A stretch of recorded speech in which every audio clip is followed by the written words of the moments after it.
It is Money Talks. It is John Gibbons. I am with Dave Powell, and we're here to talk about football finance. The people who are watching this video will notice they're making this more and more intense. Dave, between me and you, we've got a tactics board in front of us now. If you want to push millions about, we'll push poker table. We'll push money about the screen. But thanks for coming in. It's been a little while, so appreciate you coming back. And always love coming in. And you know, when we started talking about these, making it a little bit more regular, I was like, "Oh, we're gonna have enough to talk about." But when Money Talks, it doesn't stop either, and there is, you know, football and finance are so intertwined at the moment, and even with the season finishing, maybe especially after the season finishing, there's a lot of big stories, and we're gonna cover them.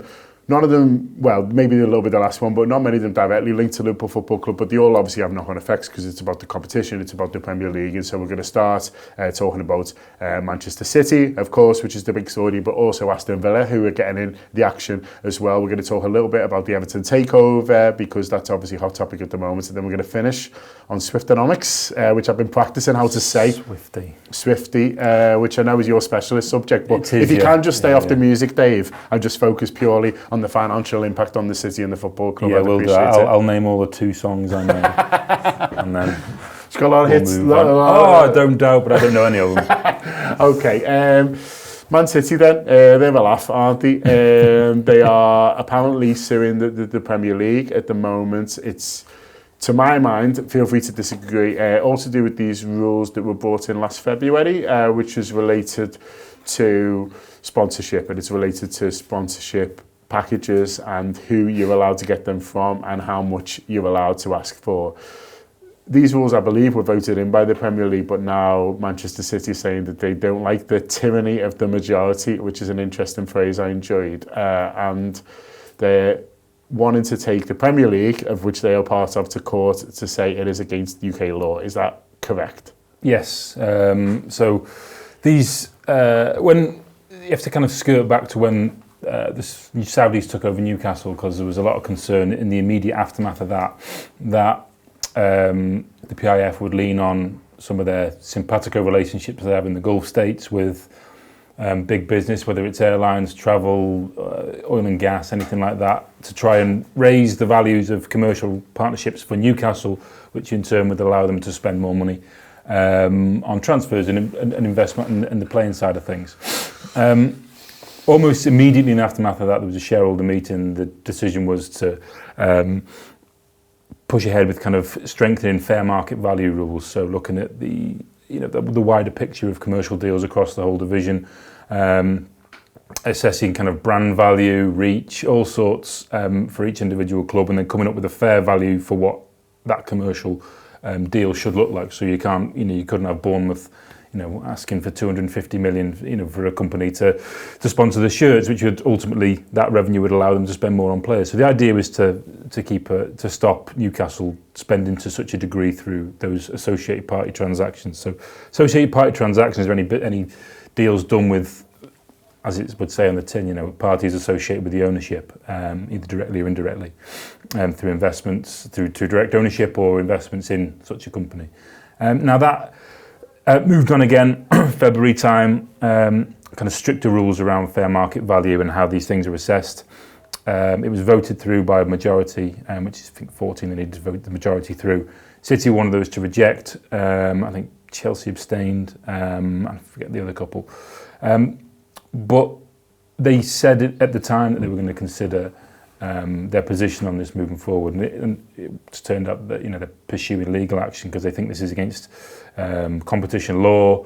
It's effectively, they almost have tried to paint themselves as the people to stick one to the man, which seems a bit of a reach given what's happened over the past 10 years or so. But I think the idea is that they're trying to challenge that nobody, they don't want people to think to challenge the status quo of things and be able to spend more money, and that's their major concern. Now they've got support in this from Newcastle, obviously, because Newcastle, this is a club which would directly benefit from such a move. But that's what it all boils down to. I mean, they argue that it's anti-competitive, against anti-competition laws to have these things in place. I mean, it's almost a similar kind of argument that kind of some of the like Real Madrid and Barcelona made around the Super League. I mean, it's just monopolistic and things like that. So you all you're doing is putting a handbrake on growth and impeding growth. And that's what it's boiled down to, really. I mean, there'll probably be some support from the likes of Aston Villa as well, maybe, because those clubs who are upwardly mobile and have the backing and the resource to be able to lean on associated parties a little bit more than others, that kind of at the moment is cordoned off a bit. Yeah, it's interesting, isn't it? Because it's sometimes hard to look at these things in isolation because so much is wrapped in it. There's the ongoing 115 charges. There's the fact that, City are talking about, not being able to be competitive, and then you're looking at it and going, well, you've won 5 of the last league, so you're having a good go. Do you know what I mean? Like, you seem to be surviving okay within these draconian rules. Yeah. And so there is all that, but how much of that matters and how much of it doesn't? Because I guess all they need to prove in court is that this private members organisation aren't allowed to make these rules that are against UK law. And that's all they, I guess, looking at it, need to do. And it doesn't really matter what I think about Manchester City and what they've done, or what I think about state ownership or things like that. Is it just as simple as that, or do other things come into play? Oh, well, they've got... I mean, first of all, these are rules with the Premier League is, shareholder owned and it has its members, and they voted this through as a majority. And these particular additional rules in February, City didn't agree to, but they signed up to the ones which occurred beforehand. So there's a lot to prove around this, and they're going to need some considerable support. I mean, it's going to be a difficult sell for them to get this changed, but it's also important to the two things aren't really connected, the 115 charges and this. They are separate, although if they're successful in this, that would strengthen their case on a number of things for... Because they can say we've proved that some of these rules... these were anti-competitive. Yeah. And, I think one of the motivations for City around it is that if you look at what they've done over the past... it's 4 in a row, is it? And then 6 out the last 7 Premier League titles. Only Liverpool have kind of punctured that success rate. They've won the Champions League. They've got multi-club ownership in place. All these things. They got high revenues. But I think they would expect to be clearer of the pack than they are. And they can't. You look at what they can do more of. I mean, they've got record revenues and everything. To widen that gap between themselves and Liverpool and United, who are still the biggest brands in global football. Yeah. They're running out of levers to pull. And they're going to lose the manager at some point, who's obviously one of their big... Absolutely. And competitive success is really valuable. So to win the Champions League, the Premier League, and everything all told, you're looking at that's in excess of 200 million for all that type of stuff, So competitive success is hugely valuable to what they do. But they still haven't managed to cut through to the degree I think they would have expected to in certain markets to grow the value of the brand and make it more appealing and all those other things. So their fair market value for sponsorship, according to so there's a sponsorship analysis website called The Sponsor. They look into corporate sponsorship. They have their City's fair market value below what Liverpool's would be, for example. And a lot goes into this. So brand value, reach, how impactful these clubs are in certain demographics. So for City, they've kind of run out of runway almost to try and grow and create more and more daylight between themselves, to establish themselves. So they know full well now that the only way to do that really is to be able to lean on things that are already in their possession. So they have ownership which has access to unlimited wealth through commercial relationships in the Gulf, etc. But they can't really access that to the level that they'd want to because of the rules that exist. So it's going to be a hard sell because they would look at this. I mean, opposition to their stance on this would look at it and thinking, well, it's just purely about being monopolistic yourselves, and everyone can lean on this revenue source that you're trying to tap into. It's a league which has 20 shareholders in it, and not all of them are built the same. And what does it do to competitive balance of the league moving forward? You could argue that it's... some would argue that it helps it because the likes of Newcastle and Villa maybe would be able to compete to a greater extent. Others would argue that it just effectively renders half of the league completely redundant. Yeah. And turns it into almost kind of a de facto Super League in essence, really. And then you start to get into the conversation of, well, if you've only got 7 or 8 teams who can spend money and who can rely on this wealth, then guess what? You may as well break off and form your own Super League. So it's almost like opening Pandora's box with this type of stuff. And it's very, very difficult to, it would be difficult for City to make the case that, you know, they are the kind of the poor little soul who's been hard done to in this.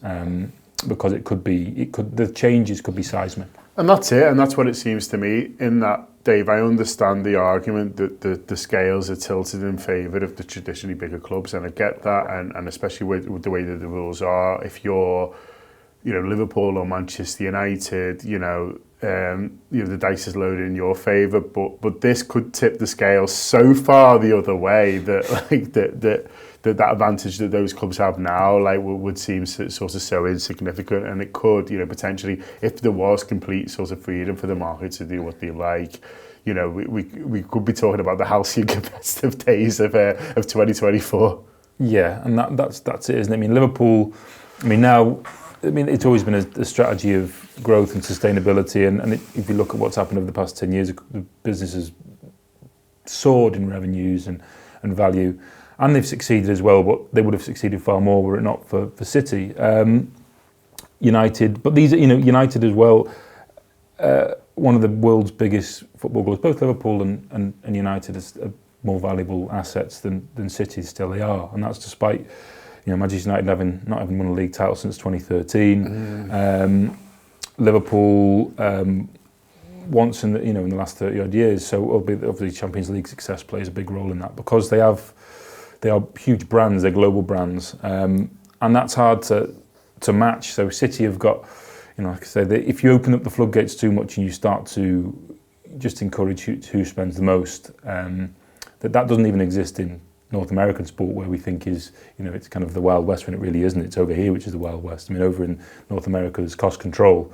Even if we look at the contracts that are signed over there, and they're huge, and effectively there's a lot the competitive balance is quite strong, but it wouldn't aid competitive balance over here, I don't think, to open up the floodgates to allow anyone to spend what they want, because it's free market economics that some people would love to see over here, but in effect, you do need an element of checks and balances to ensure that these things don't just run off, and these teams become more powerful than leagues themselves, which they almost all already are. Yeah. So Aston Villa are joining the party, but I guess it's a slightly different party. So they're looking to challenge the rules in courts themselves as well. Is this particular around the PSR? There's talk that they might have to sell. So is it particularly around that, or is this linked to sponsorship too? No, it's this one's around PSR. So they were looking at increasing the PSR limits from 105 million allowable losses over 3 years to 135 million. Now that the 105 million was brought in 2012 maybe. Now that's 12 years ago. Inflation is a real thing that exists. So if you were to take into account inflation, that 105 million is probably 140 odd million. So I think even looking back over the past 7 years, 135 million would take into account inflation for that period. Now what they want to do is, they think it's there is a handbrake on that impedes the growth of clubs like Villa. So those clubs that are in and around it, who really have, some Newcastle as well. So they've got to a point, they've qualified for the Champions League, brilliant. How is it that a team that has had a kind of banner year qualified for the Champions League, has future revenue streams to look forward to? Why can't they push on and invest like any business would do normally? You know, if you've achieved more and you've found yourself in a position where you've got revenue streams which are going to grow in the future, usually you've bought the right to try and invest more money into what happens to try and make sure that great year turns into a great 5 years, 10 years, and you grow the business and the club. And that's essentially what Villa want to do. I mean, it's a long-term project that NSWE have in place there, but what they wanted to do is invest money in the transfer market this summer. But because they are, the estimate is that their PSR position is kind of zero. So they're not currently in the red with it and having to sell players to be compliant, but they can't do anything. So what that means is you're going to have to sell some players to try and reinvest money in other areas. And also the wage bill is going to rise next season. They qualify for the Champions League. There'll be bonuses attached to that and all sorts. So there is a need for them to be mindful over that moving forward. And they've got, they'll be mindful of the fact that they've got, when we change over from PSR rules to squad cost ratio rules from the next period, from after next season, their revenue to wages turnover ratio is quite high, around 88%, I think. So that's going to be, and they'll have to get that down to 85 and then keep on driving it down to a point to about 75. So there's a lot to do, but they're not allowed to do it. So it seems to, it's kind of, I do understand that where they're coming from with this, because why should they be forced to sell someone like Douglas Luiz, who they would want for their growth and to be part of their Champions League campaign next season, to have to invest in order to grow. It just seems completely backward. But it's something which they are gonna, it's a hard case to make, and I'm surprised they didn't have as much support as they did, because I think there was only one other club that kind of backed them in trying to get this through.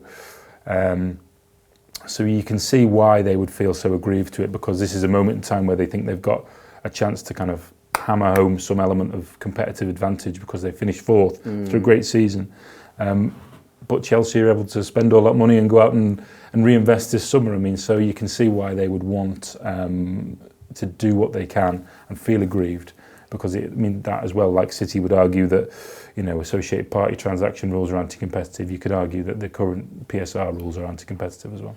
And I guess it comes back to what's fair, what rules are in place and why. There's this talk of sustainability, and you kind of understand that, but like you've just very eloquently pointed out before, Aston Villa can point to this growth and how that's likely to lead them to sort of being sustainable without this need to sort of look back on previous revenues when they can point to all these future ones.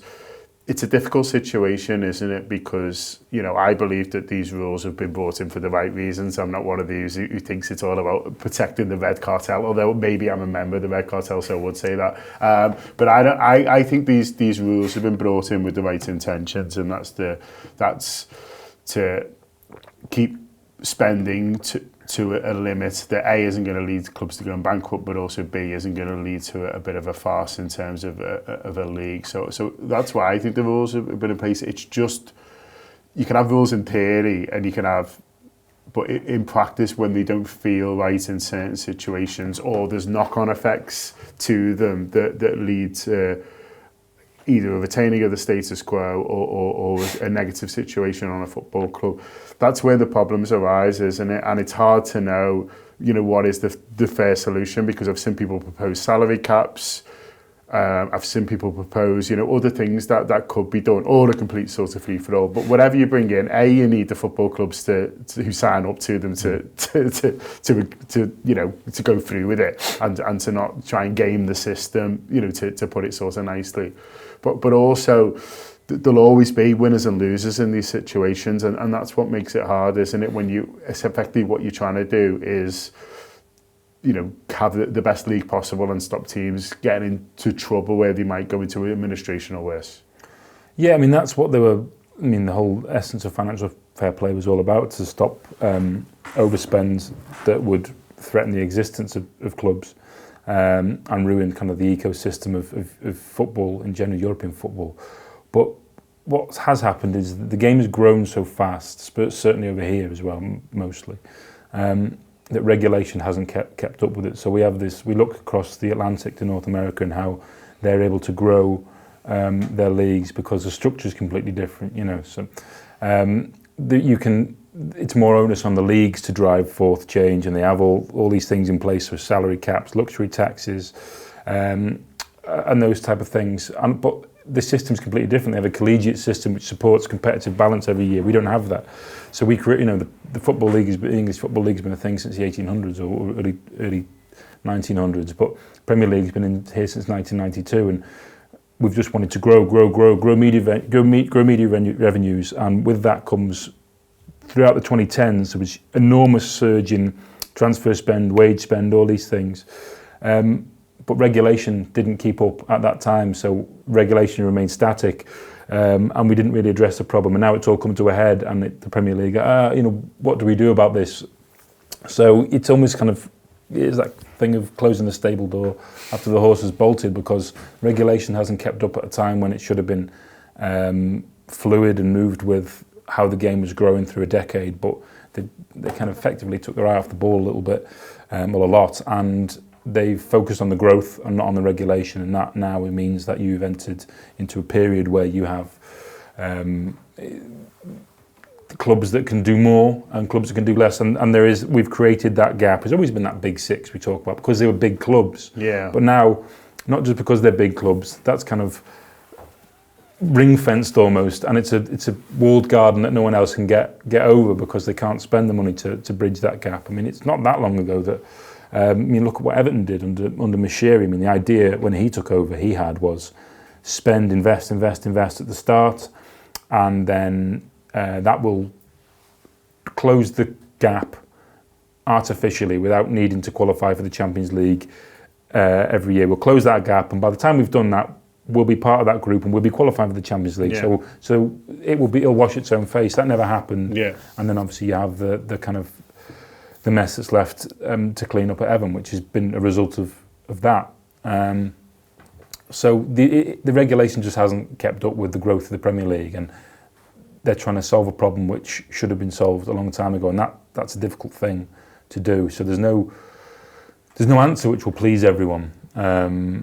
Because of course the owners of the big six teams don't want other competitors. No other industry really wants a load of more competitors to come in and potentially take their food off the table and food out of their own mouths. That's not what they want. They want more for themselves, because that's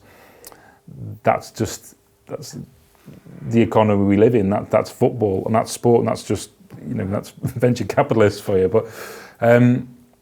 But the regulation has not kept up, and that's a problem for the Premier League. So now everything is done, it's reactively instead of proactively, and that causes a problem for governance, which is why the government are now, we've got this white paper kicking around as and when we find out who we're going to have as leaders of the country moving forward. But there's so many more people have a stake and a say in this now than should have happened, because the regulation just wasn't imposed early enough. You mentioned there Everton. It leads me on nicely to the situation that's going on there, and it's an interesting one, isn't it? Because there's a lot of perspective bias. The 777 deal went dead. I think that felt like a good thing for Everton Football Club that happened. It was interesting that it was so favoured, seemingly sort of by Moshiri, but that sort of expired. It does seem now that there's other parties who are willing to take on Everton. How much they're willing to pay for it, I'm not entirely sure, but certainly willing to take them on and get them more on an even footing. What's your understanding, Dave, of who is out there, who seems more genuine than others, and any likely timescales around this, if that's at all possible? In terms of Moshiri, he wants some of his money back. He's going to have to write off a lot of shareholder loans to the club, which equate to some 450 million. But he wants something back, because a lot of his money is tied up in, hence the reason why he's not invested much in Everton. A lot of it's tied up in Russia. Still, so he can't access that. So he wants some of his money back, and 777 were offering that. Not all of the potential bidders are offering that. They think it should be a pound and walk away. Because he's not going to put any more money into the club. That's crystal clear. Everton don't have cash flow problems at the moment, because all the Premier League money comes in a couple of weeks after the season finishes. So you've got your broadcast money, your merit payments, all that coming, so you can cash flow a business for a few months. Issue is transfer market is obviously a problem. But in terms of viable kind of options out there are, but there are a lot of very different options. So there's a London-based lawyer, Vach Manoukian, who, along with a member of a Middle Eastern royal family and a wealthy Australian family, they've apparently tabled a bid, 400 million. Details of it quite sketchy. MSP Sports Capital, who are already creditors of Everton to the tune of some 150 million. They have previous experience through some sporting investments, McLaren F1, some European football team investments. Because they're creditors, they're thinking, do we come in, take this on, tide it up, sell it, That solves a problem for Everton, but might not solve a problem for what Moshiri wants. Then we have a company called ACAP, which has come to the fore today, reporting the Telegraph. So ACAP are basically the lenders for 777 Partners. So they're an insurance firm in the US who are providing the funding for 777 to do all this investing across various, aviation, sports, reinsurance businesses, all that. But the 777 started to unravel earlier this year, and they've had one of their airlines, which ACAP were involved in, went into voluntary administration. Then you have you've got things like the football businesses are all starting to unravel, and ACAP were ordered to reduce their exposure to 777 businesses because they had a credit rating downgrade, and because they themselves were exposing policyholders, so people with insurance policies through work and things like that, life savings, all that, to 777 investments. So they've been told to reduce their exposure. So what they're doing now, I think the plan is, apparently Moshiri's talking to this Kenneth King, who's at ACAP, who's a business associate of Josh Wander, who used to be at 777. But the deal around that will come in, is almost, they're trying to protect their investment that they've made in Everton through 777 because they provided £200 million worth of funding for Everton for working capital. Now that's a problem because they'll want to look after the money they've invested, but they'll also be conscious of the fact they need to show that they've done what they can to try and protect policyholders and their own investors by looking after money they've invested. The problem is that they have no sports history, and it needs good operational control in place. And it doesn't really make them. If you're looking at it objectively, they're not. They don't jump out as the most attractive candidate, and they just secure. What they try and do is come in, refinance all the debt, secure it against a stadium, and then sell the club at a profit further on down the line. That's all good and well for them, but it doesn't solve any problems for Everton really in terms of helping. These are football clubs that we're talking about. The idea is we talk. Obviously, part of my job is to talk about the money behind them, but they're football clubs which have, emotional heartbeats and people go and pay to watch them. That's what they are, and it's hard to imagine they'll have any interest in addressing any of that, just as long as they're able to protect their own investment, secure it against a stadium, and refinance debt. There's also, which to me seems like probably the most viable option, is the Andy Bell and George Downing, who are Everton fans. Yeah. They're already creditors of the football club. They've got some backing apparently from Michael Dell's family office investment fund. So it's not quite Dell taking over Everton. It's not Dell. There was a bit of excitement over that, wasn't there? I think there was the excitement around that gathered pace a bit too soon. I think that's going to be the investment firm for his family office. So he'll be looking for a return. It'll be fairly cold business investment, I think. So, but the problem is Moshiri throughout history of being Everton owner, it's hard to know what goes on in his head. I mean, when everyone thought he should have ditched 777, he gave them an extension to the end of a month, even though everyone knew they weren't going to meet it, which showed an element of desperation in terms of what he wanted to get from it. Yeah. And ACAP still has a link with 777. I'm sick of saying 777. I've got to be honest with you. I'll never bring them up again. I might find something, an acronym or something that I can just 777. I'll just say that, but. Because I say it far too often. But they're so linked to them, it feels like there's been no separation between those two things. And it doesn't have any football strategy, and these are football clubs. So it's hard to know what Moshiri will do. I'd like to think he'd do what is best for the football club, but given what's happened with the military invasion of Ukraine and how his own personal wealth possibly been affected, I wonder whether he might try and do what's best for Farhad Moshiri, which might not go hand in hand with what's best for Everton Football Club.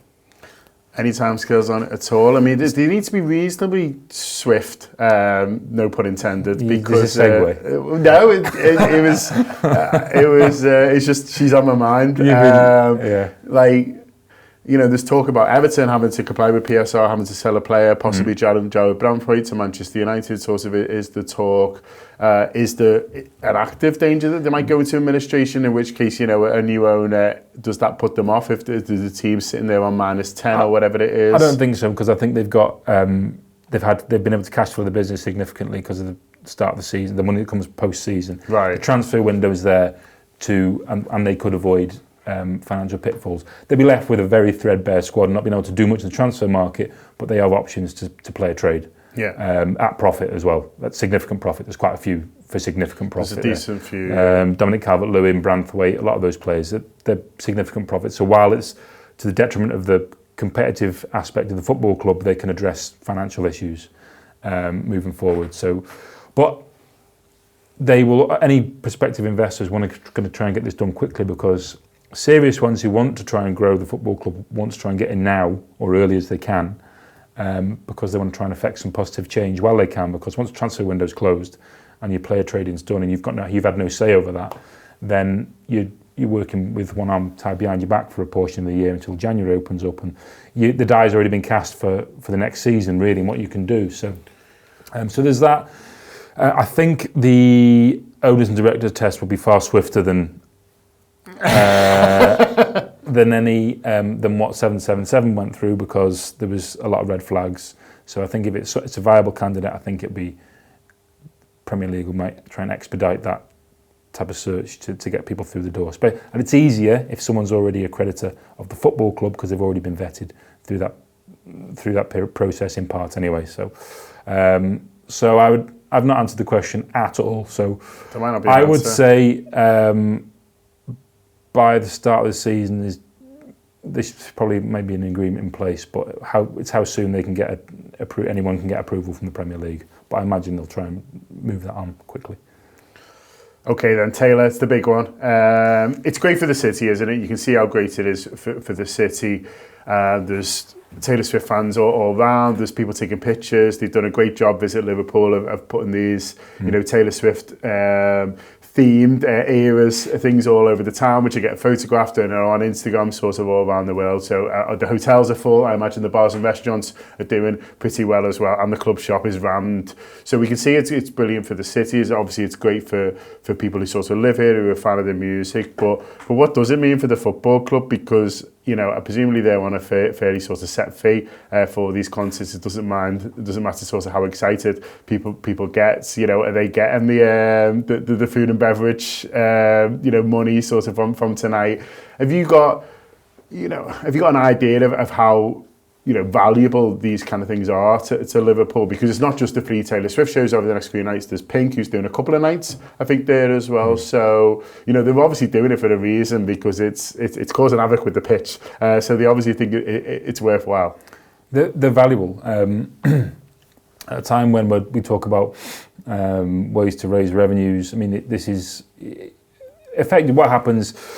Promoters pay, there's a stadium venue fee which Liverpool will get, considerable, one of a few million, and then these things are kind of strange because it's a running total throughout every night from 3 nights. So Liverpool will get a cut of food and beverage sales, merchandise sales. They may have done a deal with the promoters. I think it's AEG this time. I'm not sure around whether they can sell premium hospitality themselves, or they get a certain cut of that. So there's a whole myriad of different ways to make money from this. So I think Spurs, when they had Beyonce there for 5 nights, I think that was in excess of 10 million.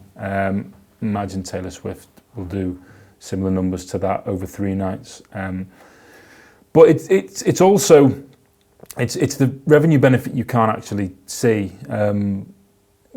She's got a few dates over here. I think Murrayfield was one. Yeah. The weekend just gone. I think there's Cardiff, Wembley, Aviva Stadium.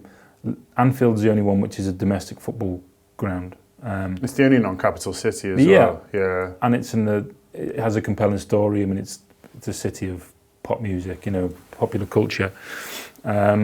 Do you think they'll be trying to get a shirt on her right now? Do you think they'll be Oh having my calls gosh! say like, "Can They you come will out? be, Come out with a Harvey Elliott shirt." That's exactly what will be happening. Anything like that, it's so impactful.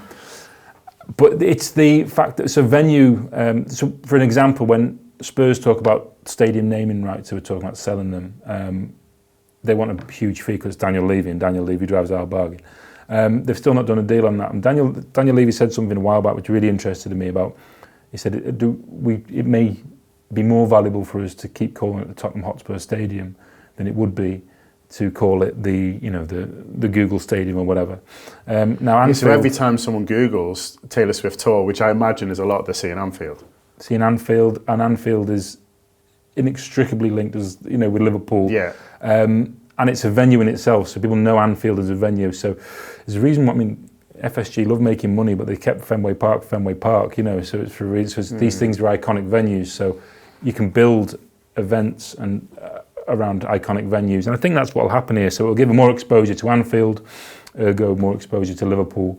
So you can, DVD sales, all that type of thing. But it makes it more of a venue, and then ultimately, if you have Taylor Swift here, you'll be able to pull now any world-class artist you can think of moving forward. Obviously, Liverpool have the issue of they're limited in terms of live events, what they can do. Yeah, it's a short window. It's a short window, and also from terms of Liverpool City Council perspective, because they're in a built residential area, they're limited to 6 events a year, non-football events, I think. So they have to factor these things in. So I think moving forward now, when we see these dates, I think they're all going to be stacked with big artists. Yeah. And Liverpool can tell a tale, and that's what they want. So Liverpool want to tap into spend of people that aren't just Liverpool fans, but people that might have vague interest in Liverpool Football Club through association with Taylor Swift playing there, anything like that. And it seems really daft, but these things have such a knock-on effect, especially at a time when people are trying to make money out of the US from a football perspective. Having these kind of tent poles in place, I suppose, that where you've got a strong kind of link with major artists is impactful. So Liverpool will make a tidy sum of it. It won't be enough to fund a purchase for, I don't know, everyone's off the market now, aren't they? It's not going to buy a new player, but it might help with a new contract. It might help with the annual wage for a new star. Like, I mean, if you're talking at 10, 12, 15 million. But it's, longer term, it continues to make Liverpool culturally relevant, and that's important, and it helps the narrative, and that's why Liverpool is more valuable. We're talking from the very start that Liverpool as a brand is so valuable, and stuff like that helps grow the brand and establish the brand and reach new markets, and that's something which some clubs can't do. I mean, City would love to have Taylor Swift there at the Etihad, I'm sure, but it's not going to happen. Yeah, it's not going to happen. Unlucky. Shake it off. Hey, tell you what a fun woods now, at the end. That was fantastic. Thanks so much for Dave for joining us. That has been Money Talks. We're off outside to trade friendship bracelets with all the Swifties up their heads.